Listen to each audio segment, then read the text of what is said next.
그래도 나는 집 한 채 있고 연금도 받으니까 괜찮을 거야. 많은 사람들이 이렇게 생각합니다. 그리고 막상 퇴직하고 12년이 지나면 서서히 깨닫기 시작하죠. 이게 아닌데 왜 불안하지? 돈은 어디로 다 새는 거지? 우리는 평생 열심히 일하며 내 집 마련과 연금 수령을 목표로 달려왔습니다. 그 두 가지가 노후의 버팀목이자 안심장치라고 믿었죠. 하지만 지금 믿었던 그 두 가지가 오히려 노후의 발목을 잡고 있다는 사실을 아는 사람은 많지 않습니다. 그리고 그걸 깨닫는 순간은 대부분 너무 늦습니다. 이제 우리는 물어야 합니다. 내가 믿고 있던 집과 연금, 정말 노후를 지켜줄 수 있을까? 사례 1집 한 채 있었는데 생활비가 없다. 56세에 명예퇴직을 한 김모 씨는 서울에 34평 아파트 한 채를 가지고 있었습니다. 30년 동안 성실히 직장 다니며 아이들 뒷바라지도 다 끝냈고 이제는 연금도 110만 원 정도 나옵니다. 그래도 나는 남들보단 괜찮지라는 생각에 조금 여유 부리며 지냈죠. 문제는 바로 현금 흐름이었습니다. 고정생활비는 한 달 180만 원 이상. 연금만으로는 택도 없고 집은 있지만 매달 들어오는 돈이 없다 보니 결국 예금 적금 그리고 퇴직금까지 까먹기 시작합니다. 집 팔고 전세로 옮길까? 고민하지만 막상 아파트를 팔아도 이사 비용과 전세 보증금 내면 남는 돈이 얼마 안 됩니다. 그리고 그 순간 깨닫게 되죠. 집은 있는데 쓸 수 있는 돈은 없다. 이게 무슨 노후야? 사례 이 연금만 믿었다가 의료비에 무너진 60대 부부. 부산에 사는 60대 초반 부부는 국민연금 합쳐서 매달 210만 원 정도를 받고 있었습니다. 집은 오래된 아파트지만 자가이고 대출도 없었기에 안심했죠. 하지만 남편이 뇌졸중으로 쓰러지면서 상황은 급변합니다. 병원비, 재활치료비, 간병인 비용까지 한 달에 400만 원 가까이 나가고 결국 적금과 예금은 1년 만에 바닥났습니다. 연금이 있어도 건강 하나 무너지면 아무 소용 없더라고요. 아내가 눈물 섞인 목소리로 말합니다. 그제서야 두 사람은 연금만으로는 살 수는 있어도 버틸 수는 없다는 걸 알게 되었죠. 예기치 못한 지출은 노후를 한순간에 무너뜨립니다. 사례 3 재산세, 관리비, 유지비 집이 짐이 된 70대 할머니. 경기도 외곽 단독주택에 사는 72세 어씨는 남편과 함께 평생 모은 돈으로 작은 단독주택을 마련했습니다. 하지만 남편이 먼저 세상을 떠나고 혼자 남은 뒤 매달 나가는 비용이 감당이 안 되기 시작했습니다. 난방비 폭탄, 수도세, 재산세, 고장난 보일러 수리비, 그리고 점점 오르는 관리비. 집은 있는데 생활은 지옥이에요. 집을 팔고 싶어도 시골이라 매수자도 없고 이사 가려고 해도 전세금 마련이 어려워 그대로 눌러앉을 수밖에 없습니다. 노후에는 집이 자산이 아니라 부담과 고정비용 덩어리가 되는 순간이 오게 됩니다. 지금 당장 점검해야 할 현실 세 가지. 집은 자산이 아니라 소비다. 살고 있는 집은 실제로 돈을 벌어다 주지 않습니다. 오히려 재산세, 유지비, 보험료, 수리비 등으로 돈을 갉아먹는 존재입니다. 노후에는 현금 흐름이 절대적으로 중요합니다. 집이 아니라 현금이 있어야 숨이 쉬어집니다. 연금은 기본 생존비, 비상 상황은 따로 대비해야 한다. 국민연금, 퇴직연금은 최소 생계비일 뿐 의료비관 병비 주거비까지 다 커버할 수 없습니다. 연금 외에 비상자금과 소득이 따로 필요합니다. 적어도 6개월치 비상자금과 월 5만 100만 원의 추가 수입이 필요합니다.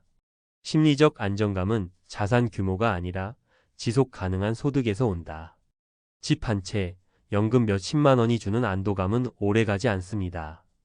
꾸준히 들어오는 소득자께는 블로그, 배달, 온라인 판매, 월세 수입이라도가 있을 때 마음이 놓입니다.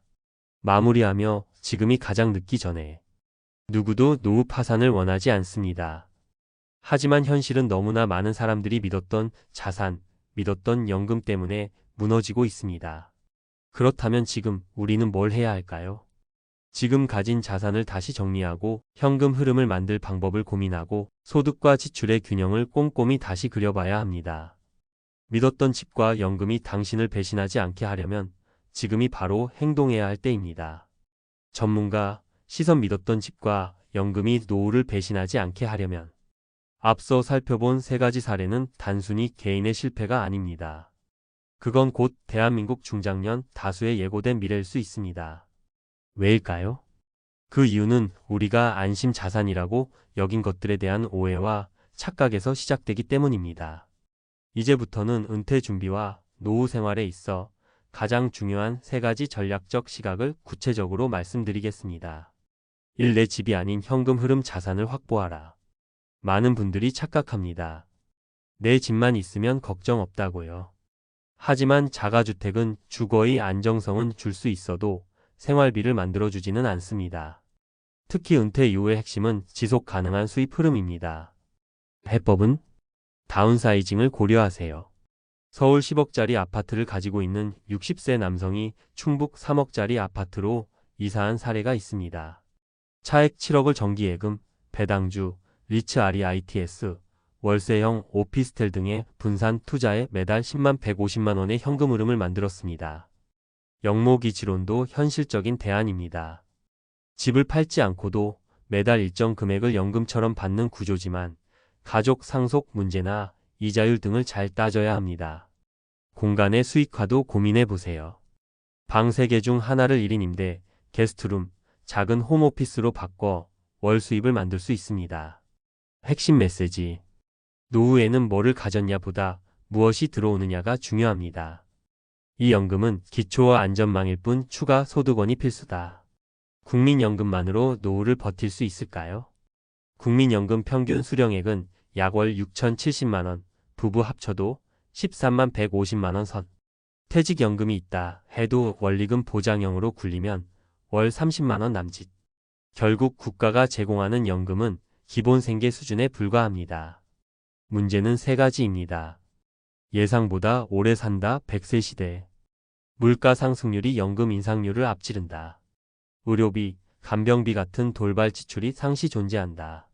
그렇다면 필요한 준비는 소액 창업이나 온라인 소득 모델 구축, 예시니어 전문 블로그 운영, 중고거래, 쿠팡 파트너스, 시니어 유튜브, 배당금 소득, 연 5% 배당의 안정형 ETF SCHD, JPI 등나 리츠 투자로 월 현금 확보 가능. 예 6억 원 투자 연 5% 수익 연 3천만 원월 약 250만 원. 자격증 기반의 소일거리, 요양보호사, 경비자격, 패시터 자격증 등 은퇴자 맞춤형 저강도 일자리로 전환 가능. 3. 의료 비간병비는 현실이다. 대비는 과감하게 해야 한다. 은퇴자 지출에서 가장 예측 불가능한 항목이 바로 의료비입니다. 60세 이후 건강보험료는 줄어도 실제 병원비는 늘어납니다. 통계에 따르면 65세 이상 국민 1인당 연간 진료비 490만 원 이상, 70세 이상 치매 환자 연간 간병비 1,000만 1,500만 원. 대비 방법. 실손보험은 최대한 유지하되 낭비 항목은 정리. 보장 범위가 축소되고 있기에 조기 점검 필수. 장기요양보험 등급 판정 전략 이해. 정부 지원 간병 혜택을 받기 위해선 미리 정보 습득 필요. 치매 대비 자산관리 설정. 가족에게 법적 대리 권한을 위임할 수 있는 성년 후견인 제도 고려. 지금 당장 점검해봐야 할 체크리스트 5가지. 점검 항목 질문 예시. 현금 흐름집 말고 매달 현금이 들어오는 자산이 있는가? 비상자금 6개월 이상 생활비를 커버할 예비자금이 있는가? 건강의료 비갑작스런 수술 입원 비용 대비책은 있는가? 소득원 연금 외에 수입원이 최소 1개 이상 존재하는가? 주거 계획 현재 주거 공간은 유지 가능한 구조인가? 정리하며 이제 안심이 아닌 점검이 필요한 시간입니다. 노후를 위협하는 건 갑작스러운 사건이 아니라 나는 괜찮다는 착각과 준비되었다는 안일함입니다. 믿었던 집과 연금이 노후를 지켜주지 못하는 건 그 자산들이 나빠서가 아니라 우리가 그것들에 기대는 방식이 잘못되었기 때문입니다. 이제는 수비형 노후 준비가 아니라 공격형 전략이 필요합니다. 지금 가진 자산을 어떻게 써야 할지, 어떤 구조로 소득을 만들 수 있을지, 그 전략이 노후의 품질을 결정합니다.